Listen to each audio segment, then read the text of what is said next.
বিসমিল্লাহির রহমানির রহিম। আজকের এই খাল কাটা অনুষ্ঠানে ধরা খাল কাটা ও পুনর্খনন অনুষ্ঠানে উপস্থিত মুরব্বীবর্গ, উপস্থিত মা বোনেরা, এলাকাবাসী ভাইরা, দলীয় নেতৃত্ব এবং কর্মী ভাইরা, আসসালামু আলাইকুম। কেমন আছেন সবাই? আজকে এই এলাকার জন্য একটি উল্লেখযোগ্য দিন। এই যে খাল যেটি আনুষ্ঠানিকভাবে পুনর্খননটা উদ্বোধন করলাম আমরা, এই খালটি আপনারা জানেন, বিশেষ করে মুরব্বী যারা আছেন আপনাদের নিশ্চয়ই অনেকেরই বয়স যাদের মোটামুটি হয়েছে, 60-এর বেশি যাদের বয়স বা 60 বছর বয়স, আপনাদের অনেকেরই খেয়াল আছে শহীদ রাষ্ট্রপতি জিয়া রহমান আজ থেকে 45 বছর আগে এই খালটি খনন করতে এসেছিলেন। এই খালটি বন্ধ হয়ে যাওয়ার কারণে এলাকার মানুষের অনেক সমস্যা হচ্ছে, বিশেষ করে কৃষকদের।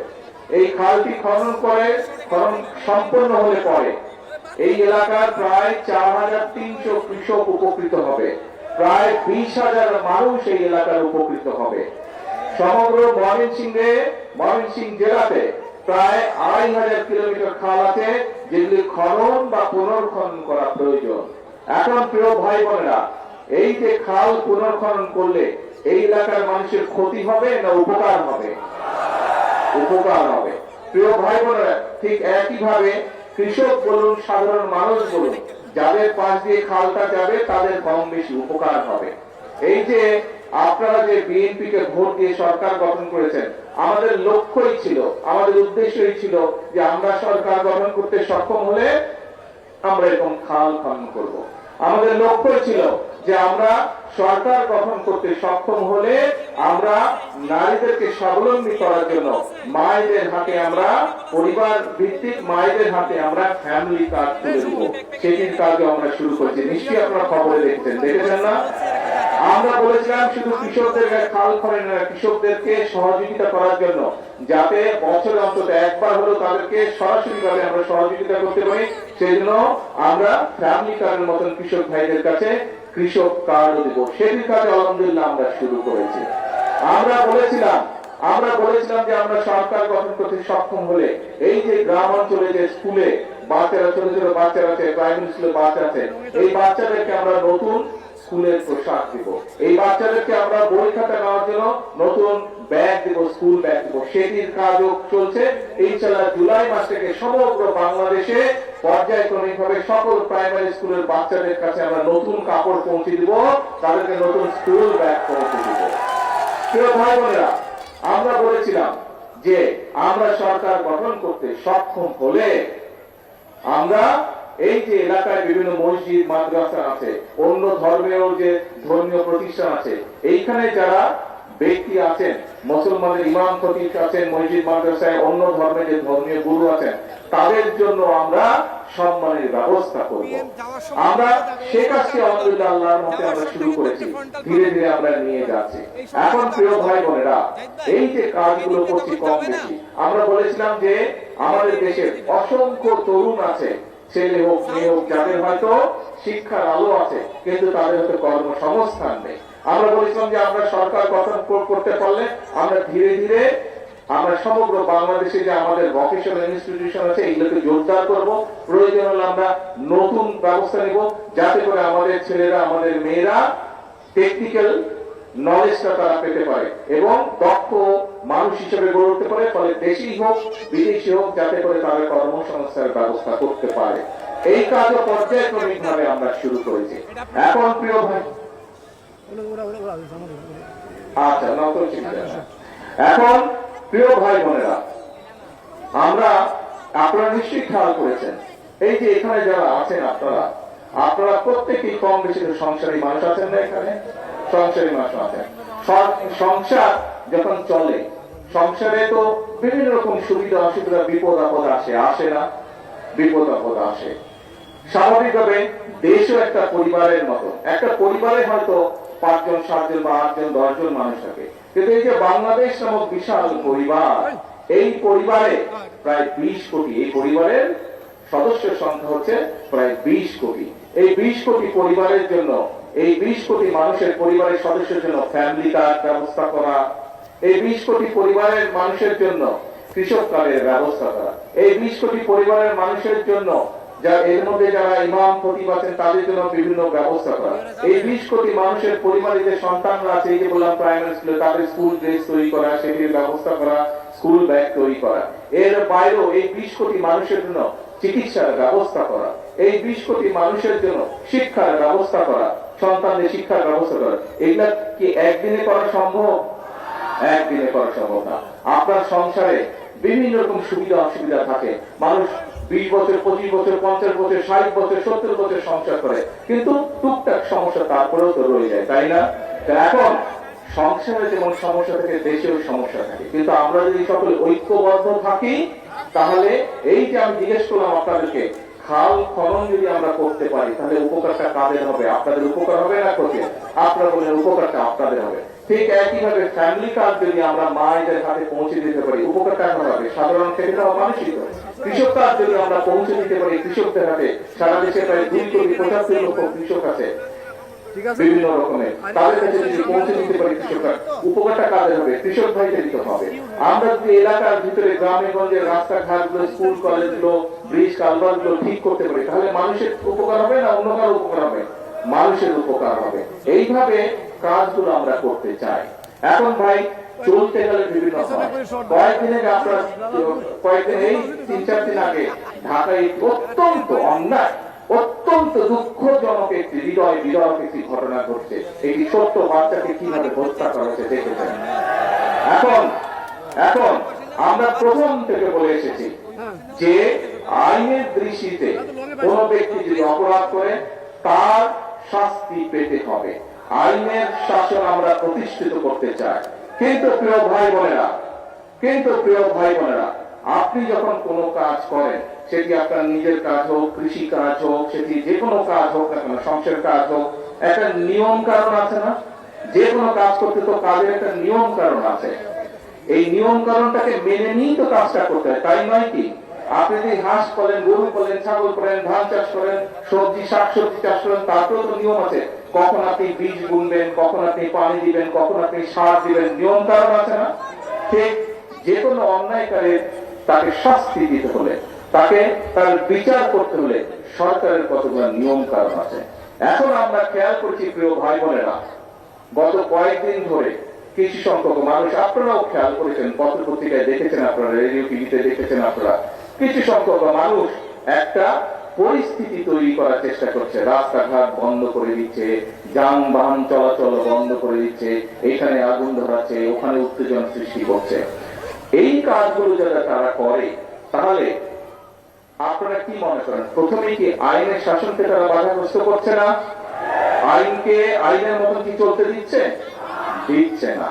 প্রিয় ভাই বোনেরা, আমরা খেয়াল করে দেখেছি যে এই যে অন্তর্বর্তীকালীন সরকার যখন ক্ষমতায় ছিল, এই 12 তারিখের নির্বাচনের আগে অন্তর্বর্তীকালীন সরকার ছিল, সেই সময় আমরা দেখেছি দেশে কয়েকটি দুঃখজনক এরকম অন্যায় ঘটেছে।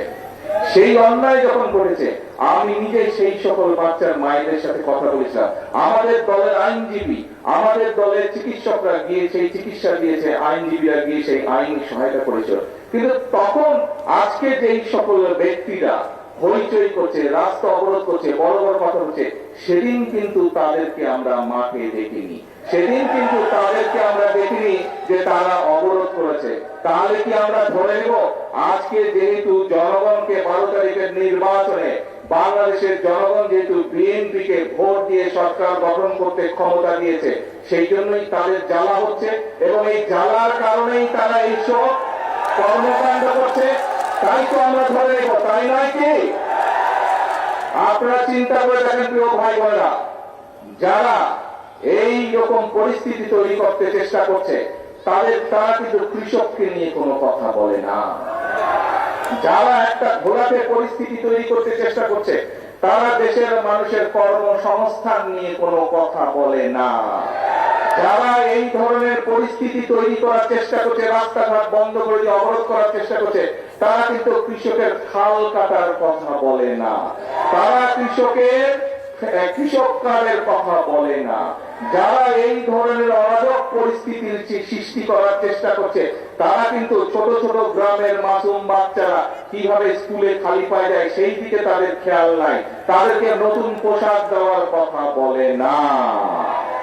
প্রিয় ভাই বোনেরা, আজকে যারা দেশের এইরকম পরিস্থিতি তৈরি করতে চায় তাদের ব্যাপারে আপনাদেরকে সতর্ক থাকতে হবে, কারণ তারা অরাজক পরিস্থিতি সৃষ্টি করতে চাইছে। তারা যদি অরাজক পরিস্থিতি সৃষ্টি হয়, এই খাল কাটা বন্ধ হয়ে যাবে সারা বাংলাদেশে। ক্ষতিগ্রস্ত কে হবে? তারা যদি অরাজক পরিস্থিতি সৃষ্টি করে তাহলে ফ্যামিলি কার্ডের যে বিতরণ, সেই বিতরণ বন্ধ হয়ে যাবে। ক্ষতিগ্রস্ত কে হবে? তারা যদি অরাজক পরিস্থিতি সৃষ্টি করে তাহলে কৃষক কার্ডের বিতরণ বন্ধ হয়ে যাবে। ক্ষতিগ্রস্ত কে হবে? তারা যদি অরাজক পরিস্থিতি সৃষ্টি করে তাহলে ইমাম সাহেবদের, মুয়াজ্জিন সাহেবদের, খতিব সাহেবদের, অন্যান্য ধর্মের যে ধর্মগুরু আছেন তাদের সম্মানী দেওয়া বন্ধ হয়ে যাবে। ক্ষতিগ্রস্ত কে হবে? প্রিয় ভাই বোনেরা, তারা যদি অরাজক পরিস্থিতি সৃষ্টি করে রাস্তাঘাট বন্ধ করে তাহলে গ্রামের বাচ্চাদেরকে যে আমরা নতুন স্কুল ড্রেস দিতে চাইছি, গ্রামের বাচ্চাদেরকে যে স্কুল ব্যাগ দিতে চাইছি, সেই প্রক্রিয়া বন্ধ হয়ে যাবে। ক্ষতিগ্রস্ত কে হবে? গ্রামের বাচ্চারা হবে। প্রত্যেকটি ক্ষেত্রে তাদের সেই অরাজক পরিস্থিতির কারণে ক্ষতিগ্রস্ত হবে গ্রামে বসবাসকারী খেটে খাওয়া মানুষ। প্রিয় ভাই বোনেরা, সেই জন্যই আজকে আমাদেরকে সতর্ক হতে হবে। আপনারা পত্রিকা পড়েন, আপনারা সোশ্যাল মিডিয়ায় যান, খবর নিয়ে দেখেন, ওই যে 5ই আগস্ট যাদেরকে দেশের, এই বাংলাদেশের মানুষ এই দেশ থেকে বিতাড়িত করে দিয়েছিল, এই এখন যারা অরাজকতা সৃষ্টি করতে চাইছে, খবর নিয়ে দেখেন, ওই 5ই আগস্টে যারা বিতাড়িত তাদের সাথে এরা তলে তলে আবার খাতির শুরু করেছে। যেইভাবে 96 সালে করেছিল, যেইভাবে 86 সালে করেছিল, তাদের সাথে নতুন কয়েকটি লেজও গজিয়েছে, সুন্দর ছোট ছোট লেজও গজিয়েছে। প্রিয় ভাই বোনেরা, কাজেই আমরা এই দেশ থেকে স্বৈরাচারকে বিদায় করেছি। বাংলাদেশের জনগণ রাজপথে নেমে স্বৈরাচারকে বিদায় করেছে এই দেশ থেকে। যেই স্বৈরাচার বাংলাদেশের মানুষের ভোটের অধিকারকে কেড়ে নিয়েছিল, যেই স্বৈরাচার বাংলাদেশের মানুষের কথা বলার অধিকার কেড়ে নিয়েছিল, যেই স্বৈরাচার বাংলাদেশের খেটে খাওয়া মানুষ, গ্রামে বসবাসকারী মানুষের সকল প্রকার উন্নয়ন বলাদের বন্ধ করে দিয়েছিল, সেই স্বৈরাচারকে এই বাংলাদেশের মানুষ, ছাত্র জনতা এক রাজপথে একত্রিত হয়ে তাদেরকে এই দেশ থেকে বের করে দিয়েছে। প্রিয় ভাই বোনেরা, এখন বাংলাদেশের মানুষ দেশ গঠন করতে চায়। বাংলাদেশের মানুষ তার ভাগ্যের পরিবর্তন করতে চায়। ভাগ্যের পরিবর্তন যদি করতে হয়, আমাদের 20 কোটি মানুষের 40 কোটি হাতকে সক্রিয় করে তুলতে হবে। আমাদের 20 কোটি মানুষের 40 কোটি হাতকে কাজে ব্যবহার করতে হবে। আমাদের 20 কোটি মানুষের 40 কোটি হাতে কোদাল নিতে হবে, শ্রমিকের হাত তৈরি করতে হবে, দক্ষ শ্রমিকের হাত তৈরি করতে হবে। আমাদের 20 কোটি মানুষের 40 কোটি হাত দিয়ে নতুন ব্রিজ, কালভার্ট, স্কুল, কলেজ, হাসপাতাল তৈরি করতে হবে। তাহলেই আমরা এই দেশের মানুষের ভাগ্য পরিবর্তন করতে পারবো। প্রিয় ভাই বোনেরা, আমি আজকে এই বক্তব্যে সংক্ষেপে বিএনপির পরিকল্পনা, দেশ নিয়ে, দেশের মানুষকে নিয়ে বিএনপির যে পরিকল্পনা, সেই পরিকল্পনার কথা আপনাদের সামনে তুলে ধরলাম। একই সাথে আপনাদের সামনে আমি তুলে ধরেছি কিভাবে কিছু লোক ষড়যন্ত্র করছে এই পরিকল্পনাগুলোকে ভেস্তে দেওয়ার জন্য। যে পরিকল্পনার কথা আমি আপনাদের সামনে তুলে ধরেছি, সেই পরিকল্পনাগুলো আপনারাই বলেছেন যদি এগুলো সফল হয় কারা উপকৃত হবে? কারা? কি ভাই, কারা উপকৃত হবে? এই পরিকল্পনা, বিএনপির পরিকল্পনা সফল হলে কৃষক কার্ডের পরিকল্পনা, ফ্যামিলি কার্ডের পরিকল্পনা, ইমাম খতিব সাহেবদের সম্মানের ব্যবস্থা, এই খাল খনন কর্মসূচি, বাচ্চাদের স্কুলের ড্রেস, এইগুলো যদি আমরা সফল করতে পারি, উপকার কাদের হবে? আপনাদের উপকার হবে। কারণ এই দেশের মালিক কারা? জনগণ। বিএনপি সরকার সেই জনগণের ভাগ্যের পরিবর্তন করতে চায় জনগণকে সাথে নিয়ে। প্রিয় ভাই বোনেরা, আজকে সময় এসেছে মানুষের ভাগ্যের পরিবর্তনের জন্য যে কাজগুলো, সেগুলো একদিকে সফল করা, আরেকদিকে যারা ন্যায় বিচারকে, সঠিক বিচারকে বাধাগ্রস্ত করার জন্য বিভ্রান্তি ছড়াচ্ছে, আরেকদিকে যারা মানুষের জন্য গৃহীত কর্মসূচিকে বাধাগ্রস্তের জন্য বিভ্রান্তি ছড়াচ্ছে, তাদের ব্যাপারে বাংলাদেশের মানুষকে সজাগ থাকতে হবে। পারবেন আপনারা সজাগ থাকতে? আমাদের সকলকে সজাগ থাকতে হবে। মনে রাখতে হবে, এই দেশের মালিক জনগণ। কিছু সংখ্যক মানুষ এসে বিভ্রান্ত ছড়াবে আর তারা সফল হয়ে যাবে, মানুষের ভাগ্যনি তারা ছিনিমিনি করবে। এই কাজ আর হতে দেওয়া যাবে না। যারা জনগণের সাথে থাকবে, জনগণের পাশে থাকবে, জনগণের জন্য কাজ করবে, বাংলাদেশের জনগণ তাদেরকেই সাথে নিয়ে এই দেশকে রক্ষা করবে যে কোনো ষড়যন্ত্রের হাত থেকে। এবং সেই জন্যই আমি বলি এই দেশ আমাদেরকেই গড়ে দিতে হবে, এই দেশ আমাদেরকেই করতে হবে, জনগণকে সাথে নিয়ে করতে হবে। নিজের দেশ, আপনি নিজের ক্ষেত খামারি, নিজের ঘর বাড়ি যেভাবে নিজে গড়ে তুলেছেন, নিজের যত্ন নিয়েছেন, দেশটাও আমাদের সকলের নিজের। এইখানে আমরা যত মানুষ উপস্থিত হচ্ছে, প্রত্যেকে হচ্ছে এই দেশের অংশীদার, প্রত্যেকে হচ্ছে এই দেশের মালিক। কাজেই আমার ঘর আমাকেই দেখতে হবে, আমাদের দেশ আমাদেরকেই দেখতে হবে। আমাদের দেশের স্বাধীনতা, আমাদের দেশের সার্বভৌমত্ব, আমাদের দেশের মানুষের স্বার্থ আমরাই দেখব এবং যে কোনো ষড়যন্ত্র প্রতিহত করবো আমরা, ইনশাল্লাহ পারবেন। আসুন তাহলে আজ থেকে আমাদেরকে সতর্ক থাকতে হবে যে যারা বিভ্রান্তি ছড়ানোর চেষ্টা করছে, যারা আইনের শাসনকে প্রতিষ্ঠিত হওয়ার জন্য বাধাগ্রস্ত করছে, যারা মানুষকে বিভ্রান্ত করার চেষ্টা করছে, তাদের বিরুদ্ধে আসলে আমরা আজকে সজাগ থাকবো, তাদের বিরুদ্ধে আমরা সতর্ক থাকবো। এবং আমাদের আজকের প্রতিশ্রুতি সেই খাল খনন করার মধ্যে দিয়ে আমাদের প্রতিশ্রুতি হচ্ছে একটি কর্মকাজ, কর্মদেশ। সবার আগে